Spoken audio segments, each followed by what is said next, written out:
Welcome to another episode of the Miami Real Estate Show. Today, I have in front of me, right here in my hands, the Miami Report, the most comprehensive and detailed real estate report available for the real estate market in Miami, Florida.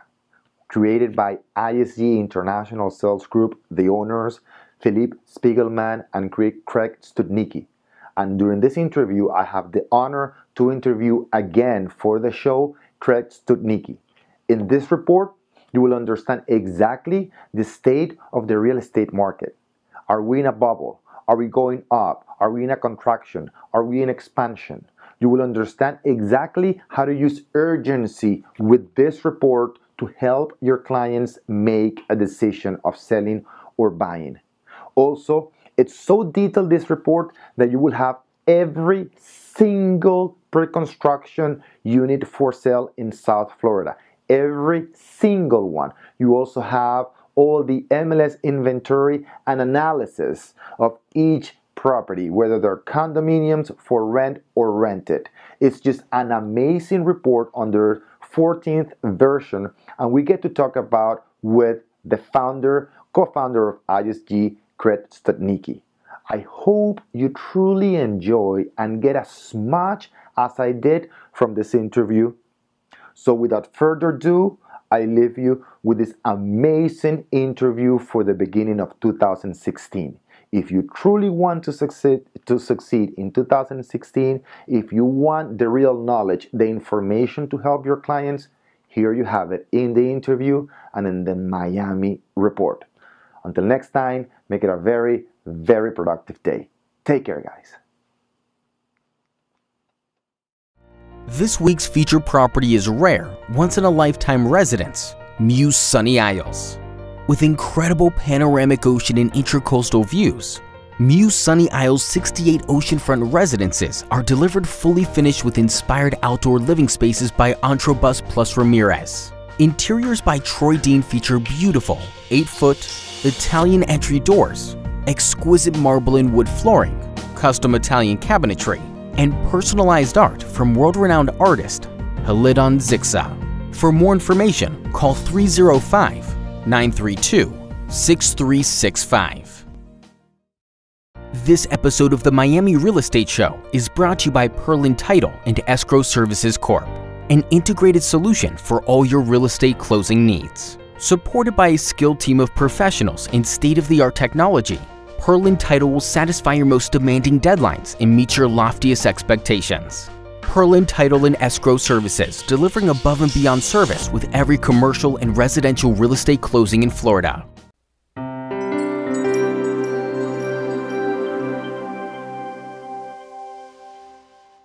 Welcome to another episode of the Miami Real Estate Show. Today I have the true honor and pleasure to again welcome back to the show Mr. Craig Studnicky. How are you, sir? Hi, Orlando. Thank you very much. It's a pleasure to be back in your offices. Thank you for having me again. I don't think you need an introduction. You've been in the show. Yes. In the first show. So if you want to know, if you don't know Craig, you're one of the few people that doesn't know Craig. And Philip, who's not with us today. My partner Philip could not be here today. Exactly. But he would have liked to. Unfortunately. But today I want to talk to you about the real estate market in Miami. Last time you were in the show, amazing show, great reviews. If you haven't seen that show, you got to go back and see the show and the reviews, the comments people posted about that show. It was amazing. So thank you for most of those are from my family. By the way. Okay, well, but they're valid. Thank you. Right? So I'm here today because I make a living talking about Miami and coaching agents. But I remember one of your partners or employees here in the company saying that you are one of the most knowledgeable people about Miami. And when I saw your first presentation, maybe 2-3 years ago, I had no doubt that you know so much about Miami, and you could make even more money being a speaker. Oh gosh, I don't know about in that. real estate. Well. So you created, you and Philip, the Miami Report. Yes. Right? And I want to talk about this piece of art, because it's truly a piece of art, not only in terms of design, but in terms of content. So It talks all about the general real estate market, the pre-construction market, every single condominium, how many units sold for sale, the MLS inventory, the resale inventory, the rentals, the what's happening in Miami in terms of political power, in terms of financial activity, technology, transportation. Let's get started. Sure. Tell me a little bit first. This is the 6th edition, right? It's actually more like the 14th edition. 14th edition. Yes. Right? We started this in our very first report was in September of 2009. Why? Thank you. In 2000, you know what happened in 2008 and 2009. Yes. The wheels fell off the world financial bus. We were on the edge of slipping into a worldwide depression. Thank God that never happened. A lot of people, journalists, real estate pundits, talked about the oversupply of condominiums in Miami as a large contributor to the financial disaster of 2008 and 2009. You got to be kidding me. It was a small microcosm to that worldwide disaster. But nevertheless, ISG and related ISG, we make money selling real estate vis-a-vis commissions. Well, in 2009, there were all kinds of real estate journalists, experts if you will, that had determined that Miami had roughly 10 years of standing inventory from all that defaulted inventory from the bubble that burst in 08 and 09. 10 years. We weren't going to be able to start any new construction until sometime around the year 2019. Well, my partner Philip Spiegelman and I sat back and said, that just doesn't sound even close to being reasonable. How many units is the Wall Street Journal, the New York Times, the Miami Herald, the Florida Sun Sentinel, how many are they talking about that we have to sell? It was ranging anywhere from 20 to 30,000 units of standing inventory. And we said to each other, that still doesn't make any, that doesn't pass the gut, the gut test. So we created a research department in ISG. Today we have 2 full-time people. All they do is market research for us now. It was all born as a result of the disaster of 08-09. It's interesting, my mother used to have an expression, there's never a bad wind that doesn't blow somebody some good. Okay. You know, the disaster of 08-09 is what motivated us to create the Miami report. And where it is today. So we went out in September, in the summer of 09, and we went building by building. Neighborhood. Which is exactly what you've done. We've maintained that discipline. Neighborhood by neighborhood. Or as I like to say, barrio by barrio. I don't know if you guys can see it here, but it's building by building. Yes. 20% sold, 90% sold by area, Aventura, Fort Lauderdale, the Gables, Miami Beach. Correct. We examined every submarket. Well, in September of 09, we determined there wasn't 10 years of standing inventory. There weren't 20 to 30,000 units for sale. It was more like 10,000 units. We went building by building. Now remember, we've been in business now for 23 years here in Miami. So when I call a sales director at a competitive project, something that's not listed by ISG, I know most of these people. I'm still very friendly with most of these people. Hopefully one day they'll come back to work with me. And when I ask them, what do you have for sale? They usually tell me, and then they ask me the same question, what do you have for sale on your listings? And I tell them. Well, the information, the conclusion, the summary of what we're reporting for sale is extremely accurate. I'll go so far as to say it's the most reliable report available to the real estate industry in Miami. I know that sounds a little bit gutsy. No, but I agree 100%. Well, thank you. Thank you. And our folks here, they work so hard to get this information right. So we said to ourselves, it's not 10 years. Let's stick our chins out and tell the real estate world it's not 10 years of standing inventory, it's 5. That was September of 09, Orlando. By September of 2011, 2 years later, it was all gone. Taught us something about cycles, right? Right. We're currently in a contracted market because of the rising U.S. dollar. It's made our real estate and any good or product that's made in America is extremely expensive for anybody outside the United States right now. So consequently, our real estate market has slowed down right now. We're in contraction. But as I try to tell everybody in ISG, and we are, you talk to any real estate broker out there that's trying to broker real estate, particularly to South America, which is the main feeder market for Miami, they're all a little bit worried about their money right now. Well, everyone's worried about money. Everybody's always worried about money. But we learned something in 2009, 2011, that bad times don't last forever. What follows a contraction? An expansion. Expansion, exactly. Okay, so whenever I'm presenting this new Miami report, I tell everybody, we're in contraction. Let's not kid ourselves. Okay. Let's not ignore the fact right now at the end of 2015. We're in contraction. Okay. But prepare yourself for the next expansion. Okay. What caused the last contraction of 08-09 was a worldwide disaster. What's caused this contraction is the rising U.S. dollar. It's only one variable. Once the U.S. dollar relaxes. Like that, I like that for my presentations. Okay, there you go. No, very good, very but good. it's a- 100% You're right. You should see the look on your face right now. No, You're no, agreeing with me because you know it feels right, right? And I went out of the camera right now, but this is what makes the interview so good, because the currency is one of the big issues, right? Let me introduce. Currency is the issue. Is the issue. Yes. Now, but what happens is, what's the country with the worst currency situation right now? Number one, worst currency situation, depreciation in value. Number one in South America. Well, Venezuela. Number one. Yeah, without a doubt. Without a doubt. Yes. Second country, worst economical situation. Second. With Brazil? It's third. Okay. And the second, it's Is Argentina. Argentina. Okay. So when you look at those numbers from the Association of Realtors right here, all right, and you see, okay, what are the countries that are investing in South Florida? Which one is number one? Venezuela. Which one is number two? Argentina. Which one is number three? Brazil. Brazil. They're still Right. buying. Yes, they still are. They're still buying. They're still buying. All right. Now, are we in a contraction? Definitely. That's Yes. a market cycle. But again, Right. very good. And I agree with you. It's the currency. That's it. Right now. Right? Selling Miami to any family, any individual in South America is like selling a Disney ticket to an eighth grader. They all want to be here. And if they don't buy it, it's just because they don't have the money. Right. Yes, but now a lot of people don't Right. have the money. Right. But as you just said, but Venezuelans, Argentines, and Brazilians, despite the currency problem, Right. they're still buying. Of course. Why? Well, because a lot of them still feel as though their countries could get worse, Right. as bad as they are, before they get better. Economical, social, and security reason. Exactly. So it's not flight capital, really, Right. what we're seeing. We're seeing total flight. They're moving from those countries to the United States, and their city of choice by far is Miami. Definitely. They want to be here. Their dream now is Location, weather, the people, everything. Yeah. it's Price. well, and well, price compared to some of the other major cities in the world. But Including South America.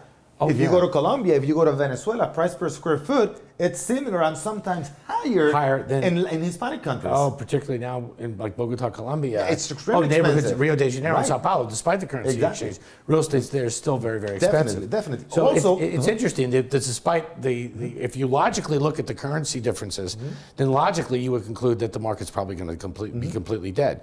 No, because emotionally, which is probably the opposite of logic, they want to be here, and they're going to find a way to get here. In Brazil right now, the biggest demand is for houses, not condos anymore. Well, I wonder why. It's because they're families that are moving here. It's not a couple that wants to have a vacation home necessarily. We have those as well, but there's a big flight now of families from Brazil, a country of 220 million people, that want to now move to Miami because you've heard Dilma Rousseff is there's a petition now going around Brazil to impeach her presidency. Because of the Petrobras scandal. The economy is now in the worst recession since 1932. If you're a guy in your 40s and 50s, it's going to take easily a generation to turn Brazil around. But also now in the general market, we have what we call, the press also call the new buyers. It's not only the South Americans, but who are buying this $60 million condominium. Yeah. All right. I saw a report from CNBC the other day. They call it the billionaire bunker in South Beach, right? Yeah. Where those billionaires, not only from New York, but we were talking also from California, are coming to Miami, right? As you pointed out very well in the Knight Frank report, which is a company that's been in business for 119 years, since 1896. All right, and they report, the economic activity, the quality of life in Miami, the taxes also here. If you live in New York, if you live in California, we are one of the 7 states in the country that do not pay income taxes at the state level, and inheritance taxes either. Correct. So, I hear the other day, it's a great place to live and a great place to die. Oh yes, homestead your property. Right. If God forbid the wheels fall off your bus in your own personal financial life. Your house is always protected. Always. They'll take all the furniture in your $30 million mansion, exactly. but you keep your house. But you get to keep the real estate. Right, exactly. And it's U.S. dollar denominated. So billionaires around the world, they're looking to do 2 things. They're looking to park a lot of their money in U.S. dollars because it is, once again, reacclaimed itself as the benchmark currency of the world. And parking it in real estate makes the most sense. Even though we're seeing, for example, a contraction in condo buyers, companies like Property Markets Group, PMG, companies like Related, their strategy right now is the land bank. Let's buy land, let's bank it. Okay. Because when the next expansion For example, starts, in which area in Miami? Because Miami Beach, of course, has very little land. So where do you see that the next opportunity in Miami? I had a panel the other day with experts, and they talk about downtown Miami. Yes. What any other area in Miami you see an opportunity in terms of real estate? So you see PMG, Related are buying land. Where? In the same areas that they've been developing. Okay. And you're probably going to say, but Craig, where? There's no land. Okay. Good point. Okay. So what they're doing is the new game is to buy older condos. Oh, very good. Okay. Where once most of the bylaws, are, the way they were written, depending on who wrote them and when they were written, if you can acquire 75 to 90% of condos in an existing condo, then the other owners are forced to sell at market value, at fair market value. Okay. A lot of those condos, there's some condos that have been built up and down Miami Beach in the 50s, in the 60s. Not very pretty buildings anymore, and occupied by a lot of retirees, who, sad to say, are worried that they're going to outlive their money. We don't want to ever have to be there. Right. So when a developer knocks on your door and says, "I'll buy your apartment," perhaps usually for more money than they expected, usually a lot more, the developer gets control of not just an old condo; they get control of land that's worth so much more than the cost of buying out all these individual condos.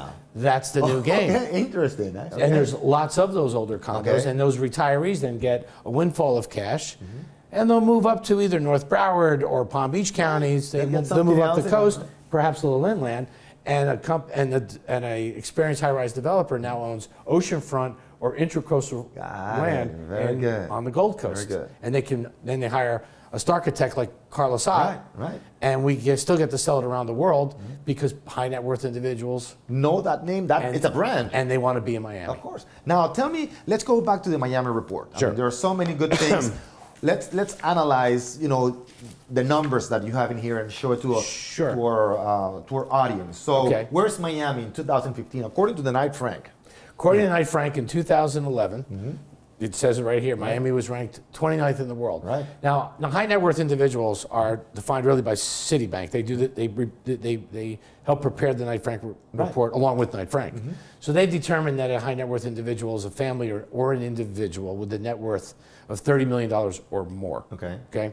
So which, by the way, I think Knight Frank right now, it's the biggest real estate company in the world with more than 140,000 agents and employees. So it's a huge company. It's gigantic. Right? It's gigantic. And they're worldwide. Right. So they identify cities that high net worth individuals should pay attention to. It turns out, when it comes to Miami, in 2011 it was ranked 29th. Right. 2013, number 8. In 2014, we were ranked 7. Right. In 2014, when Miami was ranked 7, Geneva, Switzerland was ranked number 6. In 2015, Miami becomes 6. Geneva goes to 14. Right. So we asked ourselves in ISG. And we go above Beijing, Perez, and Dubai right now in 2015. In 2015. Right. It's impressive as can be. Yes. But we asked ourselves, which is disclosed now in our new Miami report, why? Like a 5-year-old. Why? Okay. But why? I mean, I'm really happy that we're number 6, but what does that mean? Why? What does that mean? How did we get there? And why did Geneva go to 14? Right. So I actually read this latest Knight Frank report. It's about this big. A lot of charts, pie charts, graphs. Right. Your eyes get a little cross after a while. The simple fact is that the reason Miami's moved up to number 6 is because high net worth individuals want to live here. Right. There's your complicated scientific answer. That's it. And not so much, I guess, in Geneva anymore. But we asked once again, but why do you want to live here? So the Knight Frank report goes into this detail. Right. There's 4 main factors that shape the thinking of a high net worth individual. The economic activity within that region. Which, by the way, as of 2015, we are number 9 in the world. Yes, exactly. Okay. Next time we're going to co-write this together because you've got some amazing facts as well. No. Quality of life. Number 4 in terms of quality of life. All right, very good. Knowledge and influence, which has a lot to do with the education and the high-tech companies that are now moving to Miami. We need to talk about it. And then last but not least, political power. High net worth individuals are not coming to Miami just because of our weather and because the palm trees are green and and people are pretty. No, no, no, no, no. They need to know they're moving to a place where they feel very safe, and that politically speaking, we are highly recognized. And I'll explain in a couple of moments why that is. But all four factors apply to Miami. And frankly, it doesn't just apply to high net worth individuals. It applies to anybody. Isn't it funny? In learning about what moves high net worth individuals, I learned even more about Miami and why it's attractive. I learned more things. It's so ironic that I would learn more things about this town I live in from people outside of Miami and why they love it so much, and things that I just took for granted. And you have all those numbers right here in the, actually, let's talk about population right now, which is growing right now. And you see population right here. Yep. And then Florida was number 5 in no, we were number 4 last year. Last year, and now we're number 3 now in we're terms number of population. 3. In December last year, we're third only to California and Texas. California's we're above number New York. 1. We're above. Last year we passed New York. Right. And by 20, right now in New York, Florida, the population of Florida is about 100,000 people more than New York. By the year 2020, we'll be close to 500,000 more than New York. The U.S. Census, in 2006, the population of the United States hit 300 million people. Right. The U.S. Census at that point said that the population of the United States around 2015 would be around 320 million. We're 321. They have their algorithm, their ability to create projections that are uncanny. I guess they have these algorithms that you and I can only dream of. By the year 2040, they projected that the population of the country would be at 400 million. How will that affect Florida? That's how we approach political power. What we noticed is that the population of the United States is definitely growing, but it's shifting. Growing, but shifting. It's shifting to the south. The big winners are California, Texas, and Florida. I'm originally from New Jersey. The population of New Jersey, New York, Connecticut, Massachusetts, extending to Illinois, Ohio, Michigan, they have flatlined, and they will continue to flatline for the next 5 to 10 years, meaning that births are equalizing deaths, and there's very little immigration into those states. Florida, Texas, Florida population in the last 5 years is growing by 700 people a day. And we've estimated that somewhere around 20 to 25% of that number is Miami-Dade and Broward County. Now, folks in real estate, folks that live here, folks that visit here, they don't track these numbers like ISG does. But you know what you do notice? The traffic on 95. Yes. When I moved here 25 years ago, during the summer, you could roll a bowling ball down Interstate 95. Without a problem, yeah. Today, you're always in a traffic jam, and you're always blaming on some damn guy that can't drive, right? Until you get to your exit and you realize there's no accident. Right. Most of the time, there's no accident. Sometimes there are. Most times there aren't. It's just a lot of cars because people are moving here. I mean, when I say 20 to 25% of that 700 person per day number are moving 700 people per day to the state of Florida. Imagine. Second to California, which grows at around 1,000 people a day, despite their mudslides, despite the fires, despite droughts.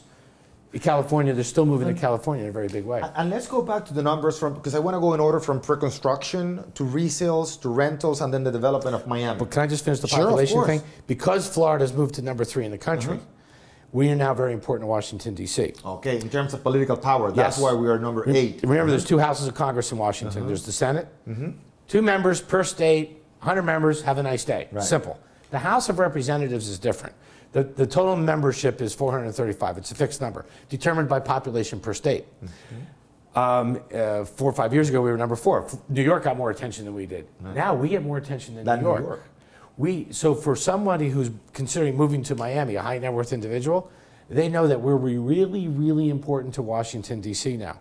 That's big. And wait till next year during our presidential election. That's amazing. How many times the presidential candidates, how much time they will spend here. There you go. Which will also add to more traffic jams. Because when they're here, there's Secret Service block off roads. But they're going to be courting a lot of votes here because we've become very important.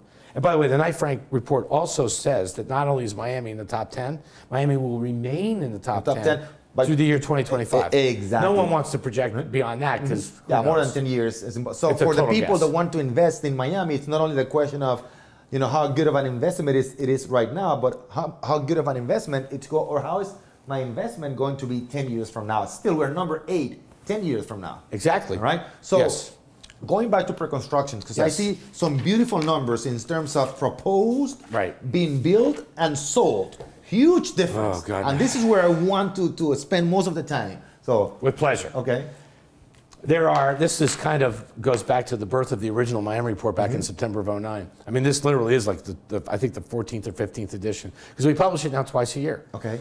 And you can appreciate this. Every issue has to outdo the previous issue. And it's better, and the quality and the numbers, the contents, statistics, And everything. we have a marketing department that's run by a woman named Veronica Gorson, who is just brilliant at the packaging of the Miami report. If you're a real estate agent and if you're not using this, can I you're talk about that? Blindly advising your clients. The top salespeople in the world, whether they're selling real estate or widgets, will always tell you you cannot sell without a sense of urgency. Right? You never heard a good song without a good melody. Right? It goes hand in hand. You need a sense of urgency. The purpose of the Miami report was originally to create a sense of urgency. So it's very nice, it's very informative, but within these 92 pages, there's a page or two or three or four that every real estate agent could use to help get a client over the fence that's wondering, should I buy now or should I wait? This basically says there's no waiting. Miami prices are poised to continue to rise even with a rising dollar, with the dollar having risen the way it is. So it's primarily a sales tool that helps create urgency, and it does it with information and style. Not any smoke and mirrors, it's real facts. And once you really understand the facts, people get inclined to want to buy. And here's the way I approach that urgency situation, which is the most important thing, and I 100% agree with you on the currency. It's, well, do we agree that the prices in South Florida are going to keep going up? Most of us agree. Yes. All right? Now, currency in South America, is it going to go up or down? It's been going down for the last 30 years. So this is where we are right now, okay? This is a timeline.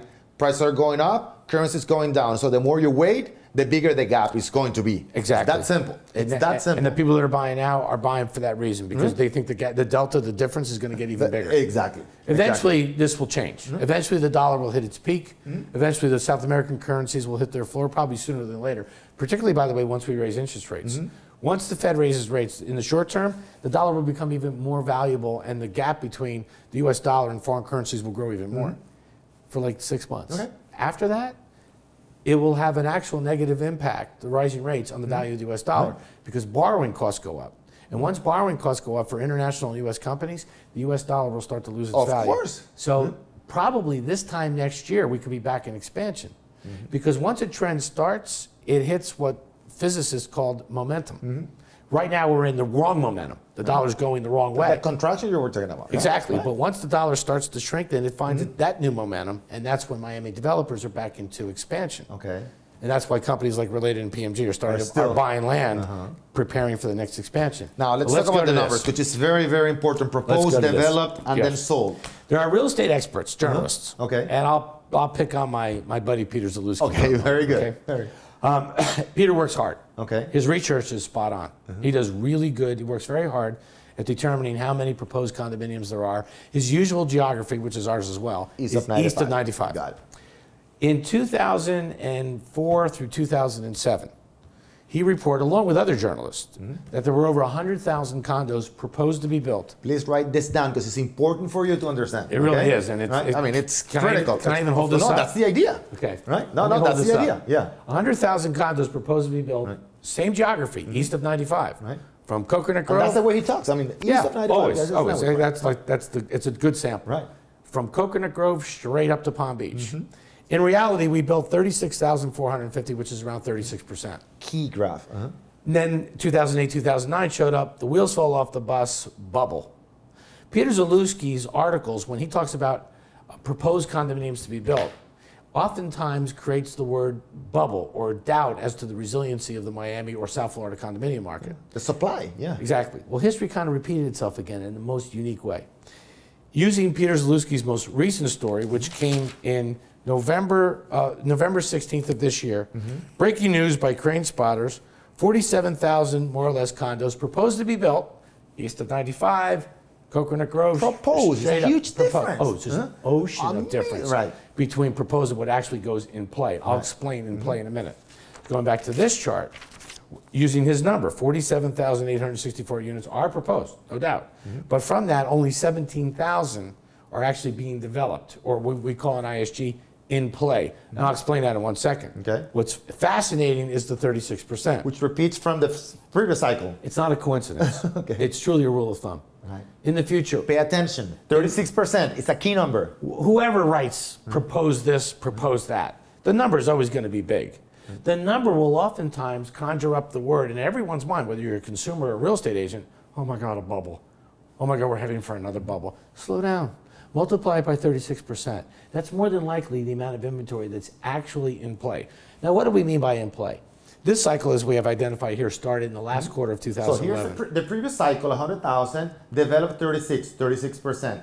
The current cycle, 47,000 proposed, 17,000 developed. Right. Again, 36%. Correct. Now, well, not all 17,000 are completed, but everybody agrees that this cycle began in the last quarter of 2011. Some of the 17,000 units have been finished and keys have been delivered to homeowners. Some are under construction. Some projects, like Casa Armani by Related here in Sunny Isles, it's in pre-construction. They haven't started construction yet. They're still doing pre-construction sales. But nevertheless, you know, it costs a lot of money to do pre-construction. You have to hire architects. You get the project has to get approved by the state of Florida. You build a sales center. You spend all this money on marketing. This is no small investment. So when I say pre-construction is considered in play, the delta between the 17,000 and the 47,000 or 30,000 units, they haven't started anything. The developers haven't decided they want to start even a pre-construction program. The same ratio more or less existed back in the previous cycle.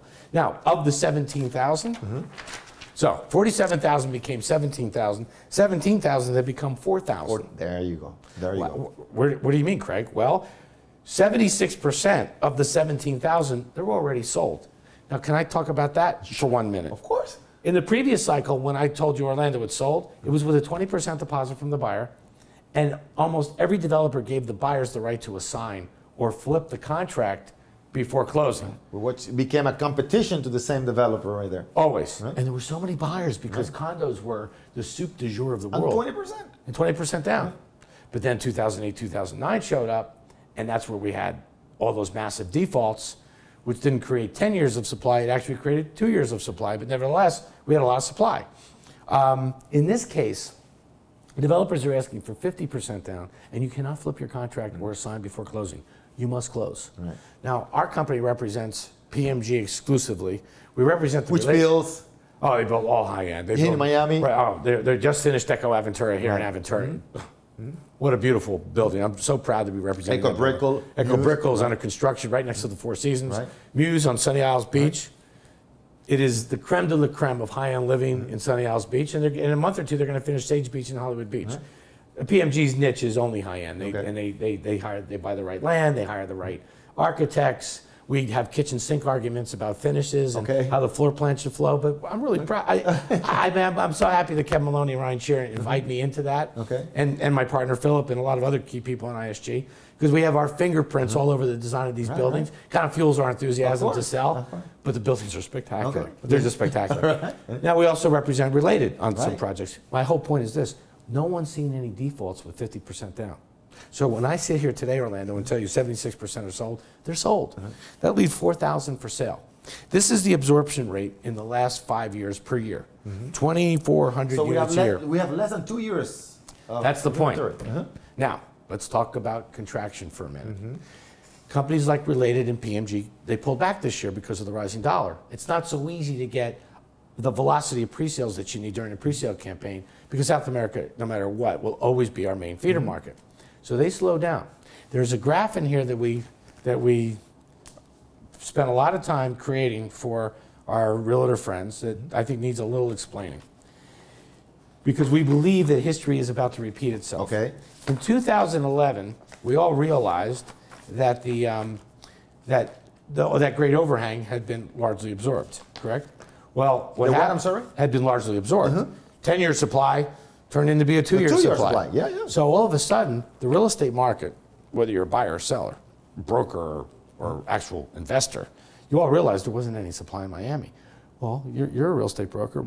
Look what happened to prices in 2012, 2013, 2014. Shot straight up because we had more demand than we had supply.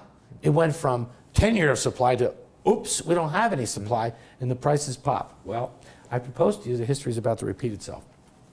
We're not building 20-story condominiums anymore. They're going to 40, 50, 60. PMG's proposing to build a building as high as the Empire State Building in downtown Miami.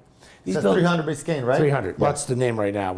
We might call it Orlando Towers. Who knows? No, I like that name. I thought you might. I just charge you some people. Those buildings take 3 to 4 years to finish. Right. So what we did here, and this is on page 16 and 17, what we did here is, once again, neighborhood by neighborhood. What we did previously was give you the status of the sales of every neighborhood. This gives you the status of the delivery, regardless of its percentage of sold out. Okay. Okay? This just tells you all the buildings, whether it's Echo Aventura, when Echo they're going to be Brickell, finished. in every neighborhood, Right. when will they be finished? And what this concludes is that in 2019, in every neighborhood in Miami-Dade and Fort Lauderdale, we will have zero supply entering the supply chain of new construction for an entire calendar year in Miami. We're telling our brokers and our agents that by 2017, 2018, There's no inventory. by 2019, the realization will hit everybody that there's no inventory. So we're telling you, this is also a trend analysis, the Miami report. Very interesting. The trend of supply tells very you interesting. that by 18, we're done for a whole calendar year. You won't see any new construction delivered until 2020. Regardless of the area, it might be Edgewater, downtown Brickell, Miami Beach. Correct. Give you an example.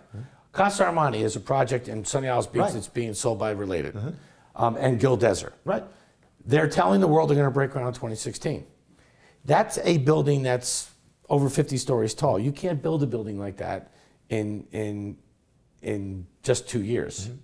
Actually, you might be lucky if you break it, if you could do it in 2 years, which means you're going to have, in that particular case, that project will get delivered probably right by the end of 2018.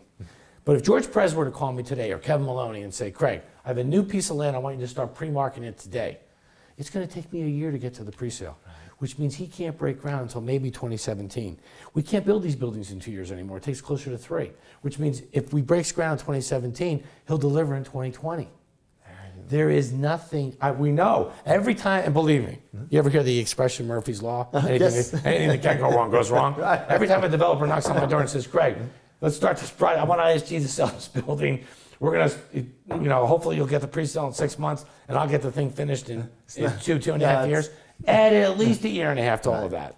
Because things happen. Exactly. And anyway, what we realized is that like 2012 and the 2013 phenomenon, when we saw prices pop because there was no supply, we see the same thing happening around 2018 and 2019. And now let's go to end the conversation, because I think we have only a few minutes to go. Sure. Because also you have to go to a meeting. Guys, if you need to know what's happening in the market in terms of pre-construction, resale inventory, rentals, you need to get this report. We're gonna tell you how to get this report at the end of the conversation, but I also want to go into what's happening real quick in the next 3 to 4 minutes. Sure. In terms of transportation, technology in Miami, walkability, which is a huge impact for South Florida. One of the biggest, I touched on it kind of jokingly a short while ago, but 95 is getting kind of crowded. The Florida Turnpike is right behind it. Okay. So we need to find a way to relieve the traffic congestion. The bullet train, all aboard, is a giant step in the right direction. I know businessmen that I know that live in Boca Raton, that live in the Fort Lauderdale area, that won't be driving to downtown Miami anymore. They're going to park their cars in Fort Lauderdale, and they're going to take the bullet train down to the terminal in downtown Miami and either Uber it, walk it, or cab it to their office. Exactly. Sit on the train, read Ocean Drive, hopefully read the ISG Miami report. There you go. Read whatever it is they want to read in comfort. And not only that, in your report, it says here, Miami is going to be one of the top 5 walkability cities in the nation. And that deals mostly, the Miami Downtown Development Authority is an amazing organization. Their main job is to promote downtown Miami. One of their mission statements is to create enough walkability and green space in downtown Miami to equal that which we find in cities like Boston and New York. Amazing. That's quite a mission statement. But they're dead serious about it. And I will tell you that talk about livability. I mean, whenever I'm in New York City and I walk around Central Park, you realize that's where the whole city really comes together as a gigantic neighborhood. You see teenagers falling in love. You see grandparents wheeling their grandkids in strollers. Tell me how you call this, building Silicon South in Miami. It's critically important. We have 3 minutes. I know we have 3 minutes to go. So critical, very, very important. Silicon South. Microsoft, Facebook, Twitter, Instagram, they're all moving regional offices here in Miami. They've all declared that Miami is the fastest growing tech center in the United States. We're ahead of Austin, Texas, Dallas, Texas, Seattle, Washington, Chicago, Illinois, even New York. And why Miami? The melting pot of Miami, that is the marriage between North America and South America, is attracting so many young minds. Talented people. As we sit here today, they're probably teenagers, studying very hard to pass some examination. And some of them graduated getting paid $250 a month. Exactly. Right. But they're all into tech. And it's the melting pot of these two different cultures, the South American culture and the North American culture, will all meet in Miami. And these companies believe that because of that melting pot, the amalgamation of that, you know, that intelligence and that devotion to technology is ripe to create the next great tech hub in the U.S. And here's to outside prove it. of like San Francisco and L.A. 9 towers to form New Tech Miami Innovation Industry, over $2 billion project. Okay, just here in downtown Miami, just for the tech industry. For tech. The diversification of Miami, we go into detail here in the Miami Report. I know we don't have time now, but if you spend time thumbing through the economic impact of the various industries that are shaping the future of Miami, you start to realize, oh my God, we're not just a city of palm trees, you know, tourists that go on these beautiful, you know, Carnival cruise lines, and you know, and that's where people want to live now, and pretty people on the beaches. We'll always have that, but the diversification of Miami is beyond impressive, and I think that's one of the other leading contributors to causing it to be so popular around the world.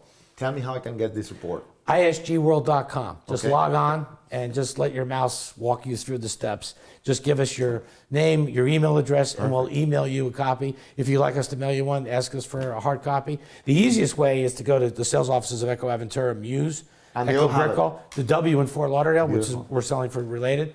They all have stacks of copies of this. ISGworld.com. Yes. Craig, it's always a pleasure for me to be here with you. Great to see you again. Hours Thank here you. with you I know, we can spend forever talking about political issues and everything else. Stuff. So until next time, guys, make it a very, very productive day.